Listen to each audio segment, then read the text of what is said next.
Leaving NASCAR, teams rage, and Stewart. Why is NASCAR currently embroiled in controversy?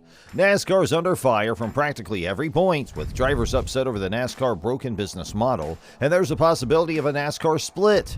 So, what are teams demanding, and what does NASCAR have to say on this? If you want to know, stay with us on Racing Rush until the very end. Off the track, the biggest story this season has been the team's discontent with NASCAR's domestic TV rights deal. Some team reps got so fed up with the lack of progress that they went public with their complaints. Jeff Gordon, who is the vice chairman of Hendrick Motorsports, Curtis Polk, who is an investor in 23XI Racing, Dave Alpern, who is the president of Joe Gibbs Racing, and Steve Newmark, who is the president of RFK Racing, have all voiced their concerns. Polk called the current revenue model broken, and Newmark said that the teams continue to lose money under the current structure. Fox and NBC currently share the rights to broadcast NASCAR races. The deal, which is said to be worth $8 billion, will end at the end of the 2024 season. When the new deal starts in 2025, the teams want a bigger share of the broadcast contract than the 25% they get now. NASCAR only gives teams 7% of the money it makes as a whole, so it's not surprising that the teams felt the need to go public.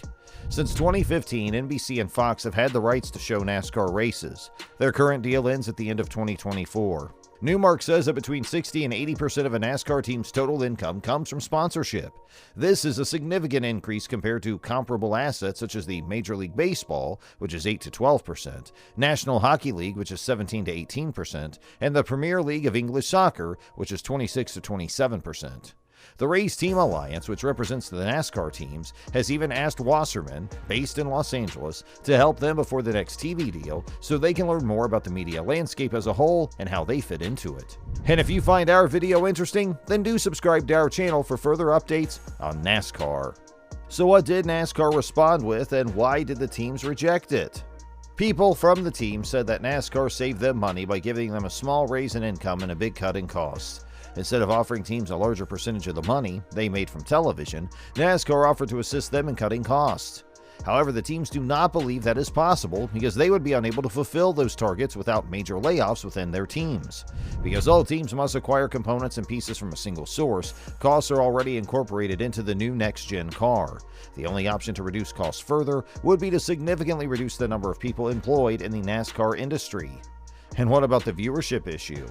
Even though teams are trying to get a bigger share of TV money, the series' falling ratings are a problem that needs to be fixed. People in NASCAR could point to the rising tide of motorsport as a reason to be optimistic, but in the end, each series is competing with the others for eyeballs, and Formula One's return to the American audience is just the kind of competition NASCAR doesn't need right now. NASCAR's popularity has been going down for a while, especially compared to the 1990s when it was at its peak. During that time, the series grew beyond its traditional heartland, adding too many races to an already full schedule at places where fans couldn't see good races. This made fans' patience with the series test its limits. It's not hard to find an important lesson here for Formula One. For now, though, Formula One's still growing, and its popularity in the U.S. has grown by leaps and bounds over the past few years. This season, the first real signs of that progress are starting to show. For example, the Liberty-owned series is starting to get more viewers on ESPN than NASCAR among the 18 to 49 age group, which is a key audience for any sport that wants to keep going. If you look at how many people watch the Daytona 500, NASCAR's biggest race, you can see that things are not going in the right direction. On the surface, the average of 8.87 million viewers for this year's race seems good, especially since it's up from the last 2 years. But both of those races were delayed because of bad weather. In 2019, 9.17 million people watched the last race that didn't start late. Since 1974, the average number of people watching the Great American Race has been less than 10 million, only 7 times. 5 of those times have happened in the last 5 years, and the most recent one had the fewest viewers ever for a Daytona 500 that wasn't delayed. NASCAR's attempt to make its own Drive to Survive documentary series has also had problems. The goal of Race for the Championship was to tell the story of the season while the races were still happening. The season finale aired before Logano won the championship, but the show hasn't done much to change the minds of die-hard NASCAR fans, let alone get any new fans to watch. It premiered on NBC's USA Network with a total of 233,000 viewers, and on September 29th it had the fewest viewers of the whole series. The series is now streaming on Peacock, which is a bit late, but it's too soon to tell if the extra distribution has the effect that was hoped for. So, is there any hope? NASCAR's short-term and long-term success depends on getting new fans, and the good news is that the series seems to have realized it needs to try different things to reach new people. NASCAR's decision to compete in the 100th edition of the 24 Hours of Le Mans, 47 years after the last time it did so, shows that this is its plan. Right now, what the Stock Car Racing Series needs is a way to reach out to a different audience. John Doonan, president of the International Motorsports Association and program manager for Garage 56, said that Garage 56 is a chance to put NASCAR back on the international stage. This is a very unique chance for the NASCAR brand. NASCAR may want to expand its reach, but it's also making progress at home to make sure that its core fans don't feel left out. In fact, the series has taken the unusual step of sponsoring the University of Alabama's Collegiate Athletic Department, which should strengthen its presence in one of the traditional heartlands of the sport. Back in July, Bubba Wallace drove his 23XI racing car through the streets of Chicago to spread the word about the first NASCAR street race.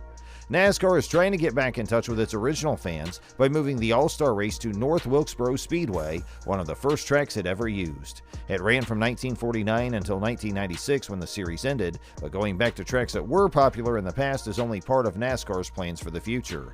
The series just ran on a dirt track for the first time since 1970, and Bristol Dirt will continue to be an event because the first two races were so well attended. It will also continue to hold the traditional Clash event before the season outside of Daytona. In 2023, the race will be held at the Los Angeles Memorial Coliseum for the second year in a row.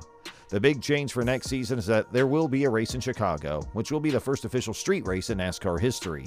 There's a lot riding on how well it does, but being willing to try new race formats and take risks could help bring in new fans. Importantly, though, it has been said that the Chicago race will cost NASCAR $50 million to set up. So, NASCAR can't afford for the event to fail, because that would probably end plans to hold more street races in cities across the U.S., like New York, Denver, and Portland. So this was all for today's video. What are your thoughts regarding this? I'd love to hear your comments and thoughts, NASCAR fans, so please make sure you let us know in the comments section below. And if you like today's video, then please do check out more videos like this on our channel. We always have new stuff uploaded on here for you to enjoy. All you have to do is make sure you press that bell icon to subscribe to our channel, and you will always be immediately notified of our latest uploads and updates on our channel for you. Also, please make sure you hit the like button to get more updates, and we would appreciate it if you would share our video with any of your friends and family and other racing fans who are in your inner circle. Thanks for spending time out of your busy day to hang out with us today, and we'll look forward to catching up with you again next time. Have a great day, race fans!